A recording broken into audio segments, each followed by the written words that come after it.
Pretty. Hi, this is Julia with So Pretty. We're going to try Tree Marie Soapworks Pretty Little Lemon Drop soap. I want to have the same creamy base, line it with activated charcoal, and this time though I would like to plop pink and purple drops. So I'm going to try this method and see what I can come up with. If you've never made soap before, you have to start out with a very good recipe. And I would suggest that you go to my soapcalc.net instructional video to learn about soaping. If you would just like to get started, I have a nice recipe on my first video. Look for the extra large 10-inch recipe. This is exactly what I'm making here. So what we've already done is the olive oil and castor oil, and now we're measuring out some palm oil. We've already done, I believe we've already done the coconut oil, and we'll put the coconut oil and the palm oil together like this, and then we'll put it in the microwave where it will melt and just turn out so clear and liquidy. And then we'll mix it with the olive oil and castor oil, and then we'll go from there. So here I've melted those two together, and now all we have to do is add the other oils together, and I have it on my digital scale because I like to make sure that the total amount of oils are exactly what they're supposed to be.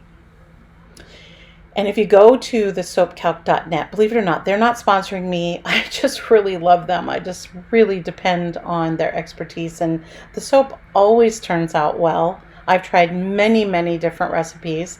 In fact, one of my next videos is going to be a beeswax soap recipe.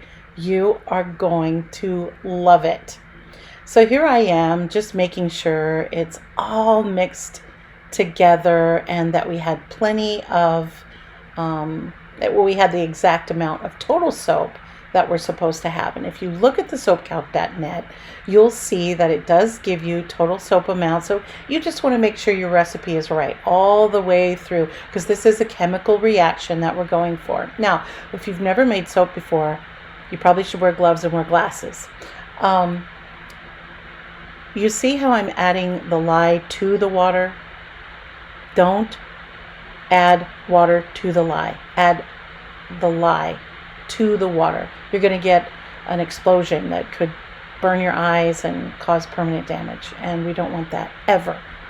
So this little milky substance, it just means that it's not dissolved properly yet. And so as it does dissolve, it gets really clear.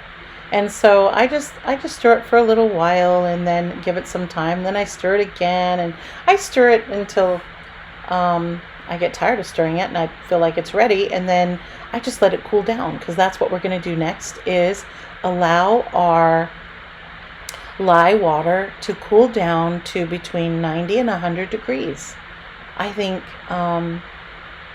that is the secret recipe right there. Whatever recipe you're using, it does need to work well chemically, but if you're going to process your soap in a very smooth and fun manner, then that's what you need to do. So I sped it up a little bit.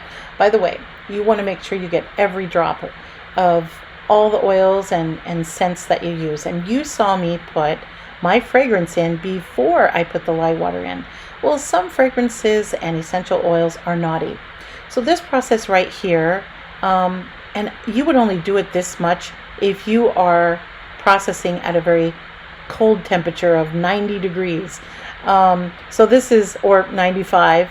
So what I did was I blended until I couldn't see any more little gritty parts that were clear. When it was kind of cloudy, then I stopped. Now this is still nice and runny. It's not too thick. Sometimes it's so thick and the only thing you can do with it is just pour it in the mold and hope for the best. And then maybe put a little spray of a mica powder on top, you know. But in this particular video, you're going to see a lot of mistakes. And I'd like to point them out because all in all, the soap turned out amazing. It's one of my favorite bars. I've already been able to use it. Yes, I did this video a while back around Easter. And of course, that was a while ago. So what I'm doing here is I'm going to fill this 10-inch mold that I'm getting. And I'm going to try to plop the pink and the purple drops in there. And I don't know if you mess with your soap a lot, but I just try to do a good job. I used to have a lot of bubbles, so I'm always smacking the soap down on the table so there's no bubbles. And even before, so here I'm trying to stir and make sure that it's still good. So there's that line of mica. And what did I use? I used a little bubble. I have a little video on soap supplies you might want to check out, and some of what they do, and I go through some different styles that you can do with your soap to make it pretty. Just whatever inspires you. My first video talks about inspiration and different colors.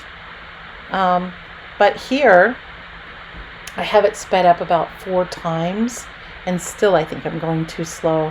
So it was too thick to plop, so I went ahead and layered it with the beautiful purple and pink. And then I start messing with the top. And I think I messed with the top for, oh gosh, a long time. You're going to get so bored when you get to that part. Maybe I'll speed it up to 8 times instead of 4. But there I had some more of the black mica, and I put another layer of purple and then a little bit more of the pink. And then I just mess with it and mess with it and mess with it. But wait till you see. My husband called in the middle of it. You didn't see the break in the video because I guess I'm a good editor, but that's why I couldn't do the drop plop method that I wanted to from Tree Marie's example.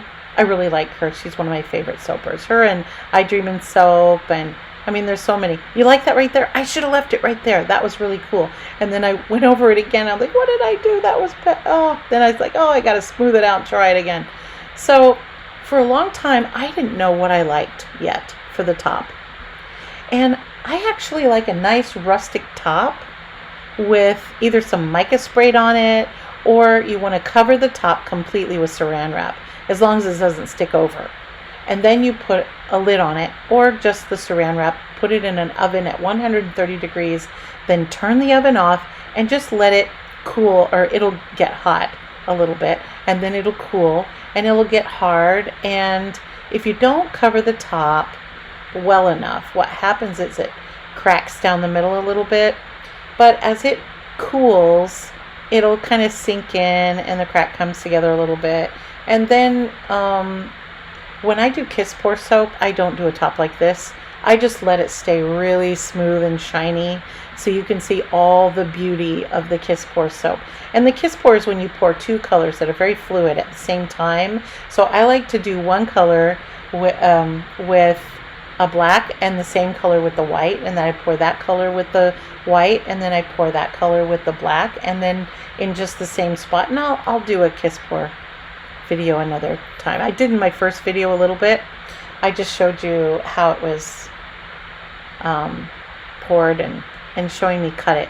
You do have to cut it differently. You have to cut it on the side. You turn it to the side and you cut it. But it's really important that you look at that before you cut it. So here I finally stopped playing with it. Now I'm going to get the mold off, which I find sometimes really hard. It gets sticky. But this was, this had plenty of time to cool. And this is about 4 times. And I don't know about you, but I love playing with my soap.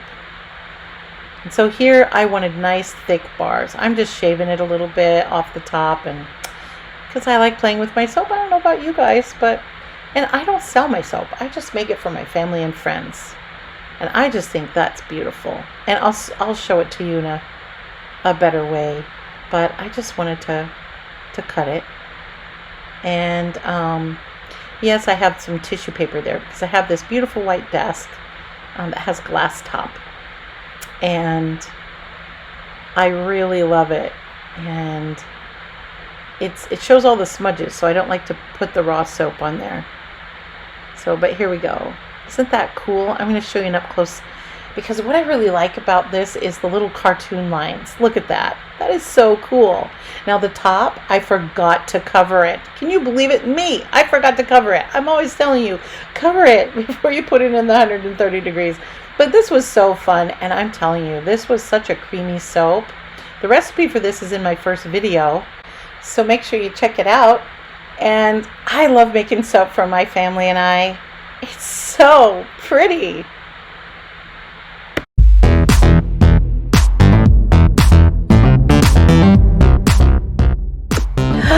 So pretty.